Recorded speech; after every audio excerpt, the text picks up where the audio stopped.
Every month a parade would pass through my hometown, but we were never allowed to look at it. I've lived in Arizona for the past 15 years of my life, but I had a very different life before that. I used to live in a small town in the middle of nowhere. I couldn't even tell you what side of the country it's on, or if it's even in the United States. It was a small forest town with dense trees in all directions, but where exactly this particular forest is, well, your guess is as good as mine. The only thing I know for certain is the name of the town, Point Pine. I lived in Point Pine for the first 10 years of my life, before we moved the summer after my 10th birthday. Once we left, my parents never spoke of it again. In fact, they acted as if it never even existed. And to them, I guess it didn't. I don't really blame them either. I caught on pretty quickly and realized that they were trying their hardest to forget the memory of Point Pine.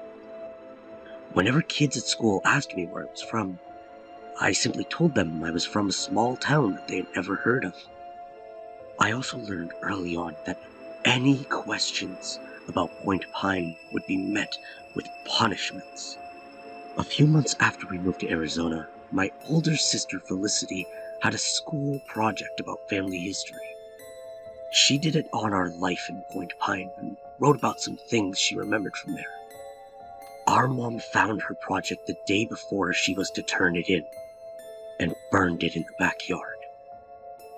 When Felicity came home that afternoon, my parents took her up to her bedroom, where I heard Felicity crying out every few minutes in what I assume was pain. I said nothing, and from that moment on, neither one of us mentioned Point Pine again, except for me, right now. I've decided to tell you all about it. I don't know what is causing me to remember all these things that I had locked up in the deepest parts of my brain. Maybe it's the fact that my father died about a week ago. Since he died, my mom has remained silent. She hasn't said a word to anyone. She hasn't even cried. In fact, she ended up sending my father's remains off to, well, God knows where. My money is on Point Pine, although I'd be crazy to ask. I've started recalling random little things about the town that, at the time, seemed like normal, everyday things that we as residents were all used to. Now, as I look back, I realize that they're not as normal as I thought back then. One peculiar thing about Point Pine had to do with the Point Pine Bakery.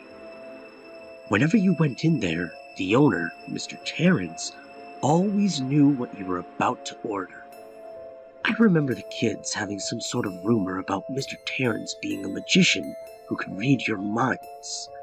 Also, whenever you paid for your baked goods, you had to tip Mr. Terrence with an old item of clothing that you had grown out of. There was a giant box up by the register that everyone tossed old baby clothing and shoes into. That was one of the odd things.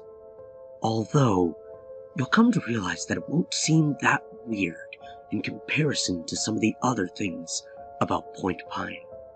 Every year on your birthday, you had to get blood work done.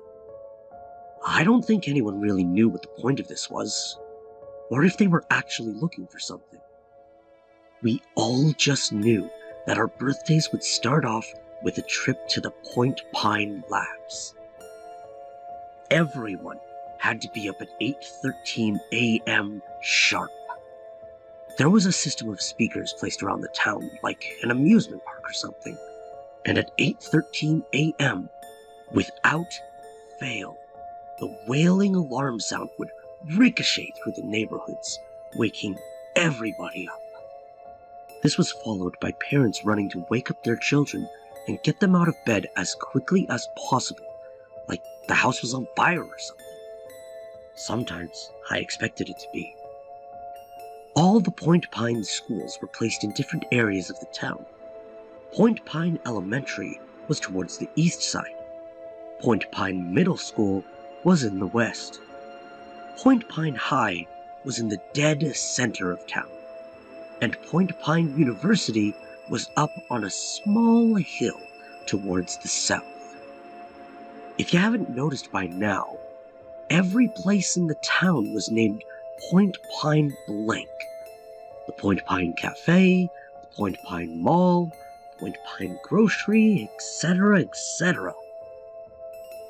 Certainly, one of the weirdest things by far that took place in Point Pine was the Point Pine Monthly Parade.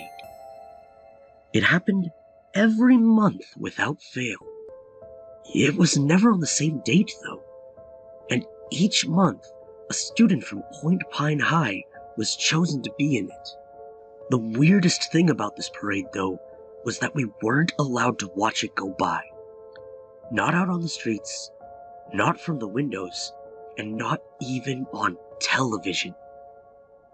That was one of the most enforced rules. You must never, under any circumstances, look at the parade. In fact, for the most part, we weren't even allowed outside when the parade passed through.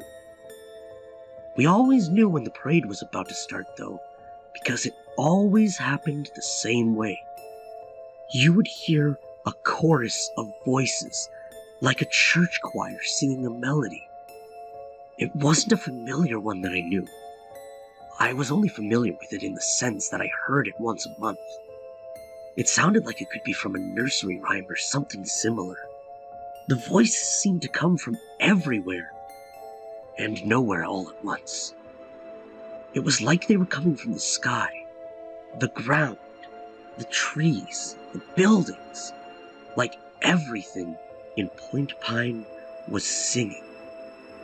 Once you heard that first note, you had 5 minutes to get inside a house or a building that had locks on the doors.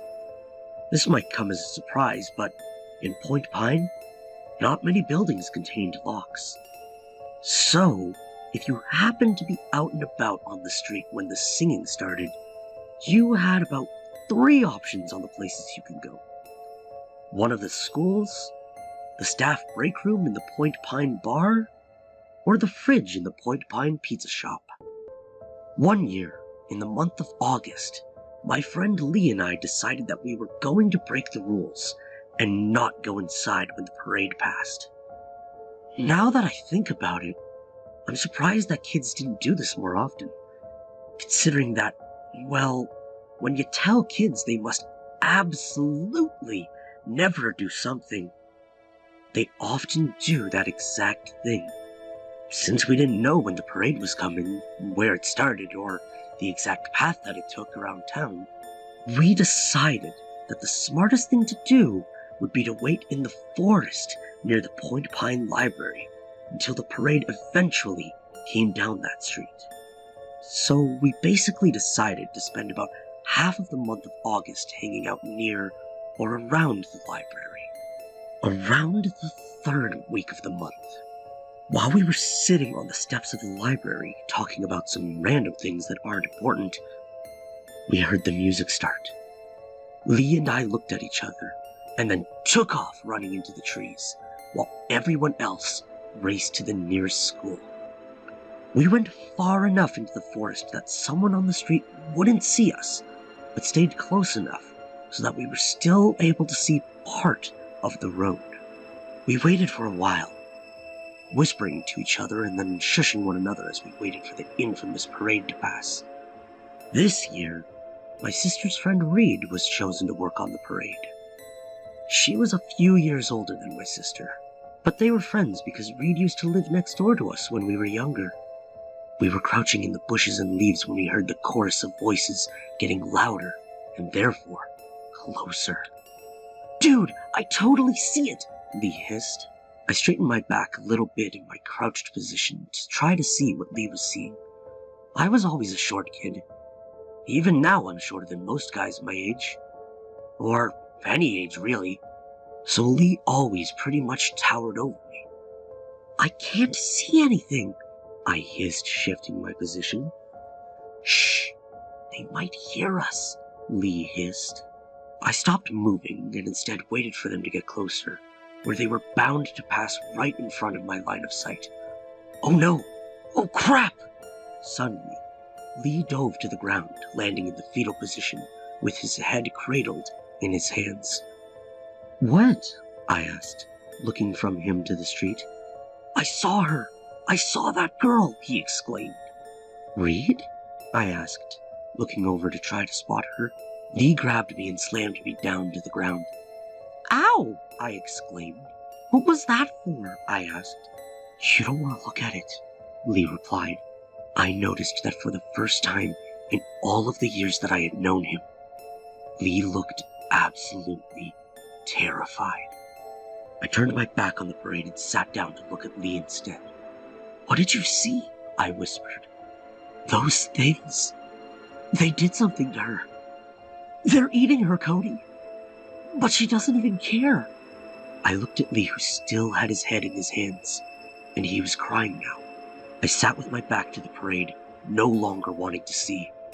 I heard the singing get louder. Cody. I heard the voices calling. Don't look, Lee whispered. Cody, Cody. Now the voice sounded like Reed. Look at us, Cody. I shut my eyes.